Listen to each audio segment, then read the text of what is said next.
The first seminar is about depression. My name is Mick Hilton. I'm the Health and Safety Coordinator, and I'm based at Daventry. Mental health. What do I know about mental health? Well, I worked in the ambulance service for 16.5 years as a paramedic down in London, where occasions I help with mental health, and I've suffered with anxiety and depression myself. This has led me into learning more about mental health. Now, if we look at the statistics from the Health and Safety Executive about mental health, because the health and safety have taken it on board that it has a big part, especially from COVID, and it's risen since COVID, and it's something we need to be aware of. And what the aim of this seminar is to get an understanding as to what is depression and how we can help other people get through the scenario by signposting to certain areas. Now, the HSE statistics from 21-22 states that 900. This is recorded by them. Obviously, there's a lot more out there. If you speak to or go onto websites, it comes out with a higher figure than this. But the HSC has recorded 914,000 people, workers are suffering from work-related stress, depression, and anxiety. Now, you might think, looking at the population of the UK, this is just a small minority. There are people out there that are unable to work because of the depression and anxiety. And we've got to sort of look after ourselves. We do go out and do physical exercise, but there's also mental exercise, which would help us get through our daily tasks.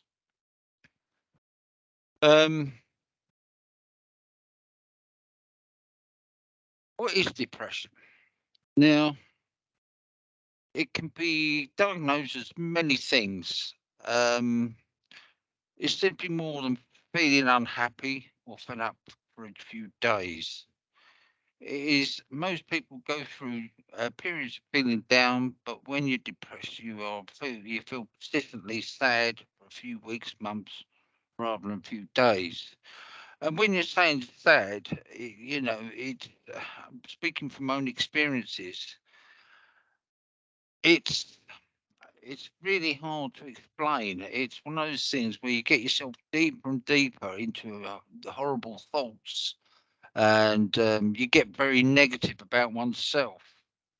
And obviously, the more negative you get, the deeper it goes. Some people think depression is trivial, not a genuine health condition, and I've heard this session, "Oh, pull yourself together or snap out of it." When you're in this scenario, or in this situation, or in this condition, there is no way. When people say that to you, it makes you feel worse because you think, "Why am I like this? Why am I doing this?" And it makes you feel worse. Simple signs of symptoms of depression. There's things we should be looking out for, especially in other people. Physical symptoms of depression can include moving or speaking more slowly than usual. Now, everyone says I've got a bit of a motor mouth, but in my situation when I was sort of sluggish. My thoughts were sluggish. Um, Everything. I just didn't have any effort for anything. Changes in appetite or weight. Unfortunately, if you look at the size of me, I think I ate more because it was a comfort thing. Um, Constipation. Some people have, get irritable bowel syndrome, and obviously this causes either constipation or it could go the other way. Unexplained aches and pains. Now, the reason being is when we get in the situation of depression, we get tense. And of course, when you're tense, all your muscles and tendons start getting sort of pulled in. lack of energy. Yeah, there's some days that I just couldn't be bothered to get out of bed. That was not only because I was physically tired, but I just did not feel the effort to get out of bed. I just did not have the effort.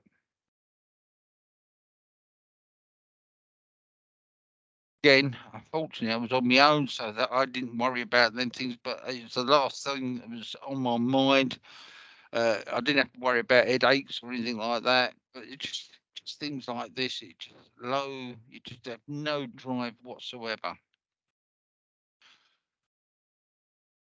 Changes to your menstrual cycle, right? Again, I have known other people, or young ladies that suffer with menstrual depression, and they would go through 6, 8 months without having a I'm going to mention it this way, a period, because it would just sort of it just affected them physically as well as mentally. Disturbed sleep. Yeah, there'd be some days that I stay up all night. Um, because all these thoughts going through my head. Um, just worrying or just not waking up early in the morning. I probably sort of went a week on about 4 or 5 hours sleep because it just do not have the effort to even feel the sleep. Um, Other symptoms, social symptoms, we'll have a look at that. Could include avoiding contact with friends and taking part in fewer social activities. Yeah, I went into a little own, as you probably put it. You just do not want to talk or socialise with people because you're frightened of what they're going to be saying to you. Neglecting hobbies, well, because you've got this mind, you just haven't got the effort to do it. You just not got any interest. Um, Difficulties in home work life. Well, I'm dragging myself to work. I isolated myself from my family. It wasn't the place that I wanted to be when I was at work, but I was there. But it was just putting on a face because it's so easy to put on a face when you're in this situation because you don't want other people to start telling you that you don't look right or do right because it makes you even worse. Other types of depressions, there's some things called depression. That's poor postnatal depression, obviously, with the some mothers and fathers develop depression after they've had it because it's the unwhelmed. Especially if it's the firstborn, they're overwhelmed with all these new things that they've got to do. And are they doing it right? Are they doing the right thing for their child? And you start worrying. You got the situation where you got bipolar disorders. This is people that actually have known to have manic depression, or in bipolar it spells depressions. They'll have high moods, low moods. But bouts may include potentially harmful behaviour such as gambling or ongoing spending sprees, or again, you just take the chances. Um, I must admit, I did go for the gambling bit, and I got myself in a bit of debt. Again, it's something I'm not proud of, but it happens because you're trying to find a way of trying to suppress the depression. Seasonal behaviour. Now, this time of year, obviously with the long nights, it's winter depression, especially going towards after Christmas. You had the big build up, and all of a sudden, it's the anticlimax, and it can bring you down. Um, it brings you down to a sort of, all you want to do is, wish your life away and just want to get the summer on board so we can start our lives again. The risk factors for depression, obviously, there's family history of depression, changes of circumstance in life, trauma, stress. Um, Again, it's something, sort of. I've recently just lost members of my family, um, and it was sudden, and it did bring me down a little bit again. just because just the thought of not seeing them again and being upset, that it was someone that I was actually talking to on a regular basis. They're not there no more. Illness, again, some people after, again, I have when I've had surgery of some sort, after I've had anaesthetic, I get depressed. I go through, and a week of depression while the anaesthetic's wearing off, because it affects people in different ways. Medications can make you feel that way. Depression in the workplace. How can we tell if an employee is suffering from depression or anxiety? There's the thought. How would you know? Knowing what I've just said, you try and mask it. You'll find that they're going to quiet periods, or they're probably sort of get themselves or shut themselves away. I can only speak from my own experiences on this one. You don't want to socialise with people. You want to get on. You just go deep into your work. You just don't want to talk to people. When they start, oh, I've been out last night, this, that, and the other. You just don't want to know. You just want to keep yourself to yourself. You want to worry about things, because you are deeply worrying. Lack of motivation, which I've mentioned before. You just have got no effort. Suffering from concentration issues. Yeah, you might take longer on you see the, sort of again, they might be on deadlines and you might think that they're not meeting their deadlines. It's not the fact that they want to miss it, but they're suffering from concentration issues, because their mind keeps wandering off to why they're in this situation and they just got no energy whatsoever. If you look at me, I'm always sleeping at my desk. No, but seriously, on a serious note, you find that people sort of just sit there gazing at the computer and looking into space. It's like they sort of get tired. Showing no interest in their role, which I've just mentioned there.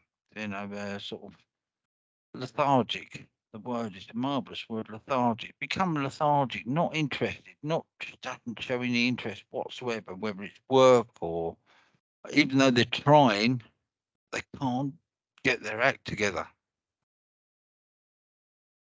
Difficulty engaging with colleagues, well, I've just mentioned that. Again, self-imposed isolation, just mentioned that one as well.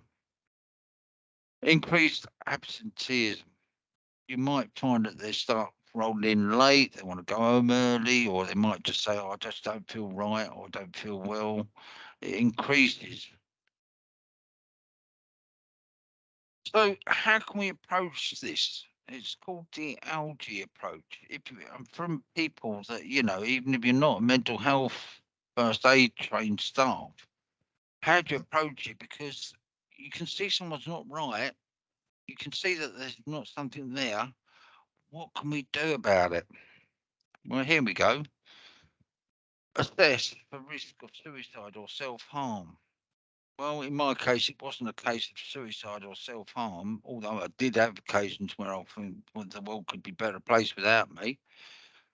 But how do you assess it? Do they look suicidal? Do you think? I mean, how do you find out if someone's feeling suicidal? Because the ideal thing is obviously we can turn around and sort of keep an eye on these people. Can we approach them? Because they're going to just deny it, because you go into self denial. Listen, if they talk to you, listen to them non judgmentally. Like I said to him, just sort of, oh, you say you're going through a silly period, just pull yourself together, snap out of it. Listen to them, find out what's the root cause of the problem. It could be someone passing away in their family. It could be money problems. It could be marital problems. It could be just saying, really, oh, I can't do my job. Listen to them, but don't start making judgment about what's going on. Give reassurance and information. Again, I'm going to give you a list of, signposts in people to various areas. I mean, we can say, well, look, I mean, we had a guy, sort of wanting this. Right, okay, well, let's do this, let's do that. Give them a bit of reassurance, say, look, this is not the end of the world. We can help you, or we can get you help. Encourage appropriate professional help. Now, we can't just say, right, we're going to pick up the phone for you, we're going to do this and do that for you, because they just put the wall up and say, no, I'm not interested. We've got to try and encourage them to look for this professional help, whether it be GP or one of your helplines, which we're going to give for later. Encourage self-help and other support strategies.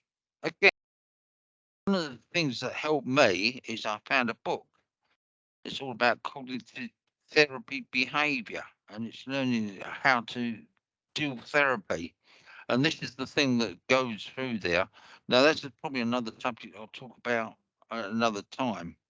But this is obviously something we can try and get them to do self-help, writing their problems down and sort of trying to talk to other people rather than just, just keeping it to themselves. Treatments available for depression. Obviously, there's, various treatments that could be either the NHS directs and they will put you through to your GP and they might turn around and say, well, to go on to one there, or self-help therapies, which I said before, you can read about these self-help. There's lots and lots of books out there on self-help. And I've found some really interesting books to read and which helped me through. Talking therapies.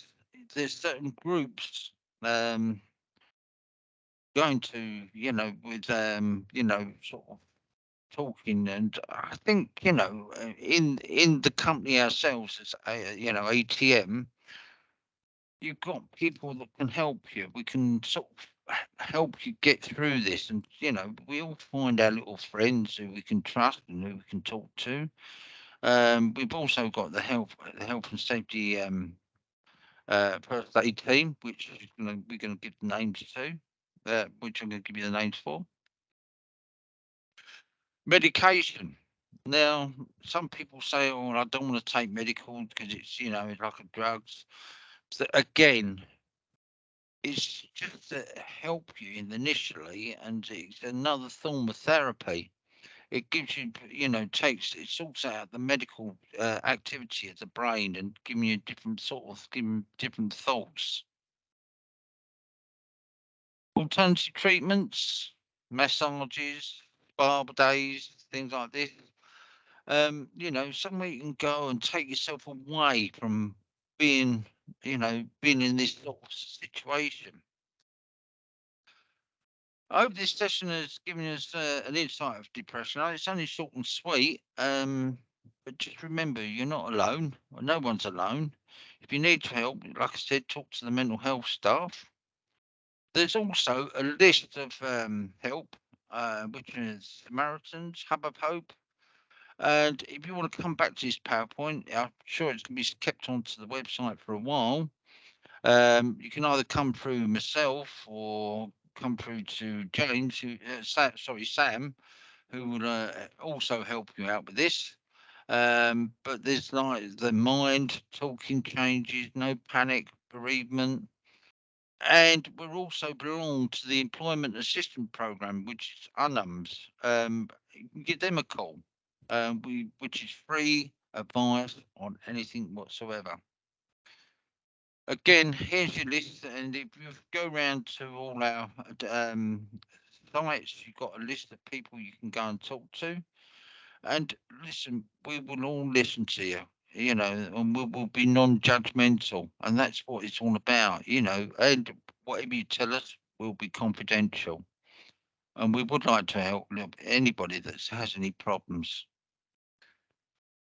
If you have any further questions, just bear with me. If you have any questions regarding any of the issues raised, you can speak to myself either via email or you can give me a call. Or there's other members of the team that you want to speak to. I hope you've got something from this. Thank you.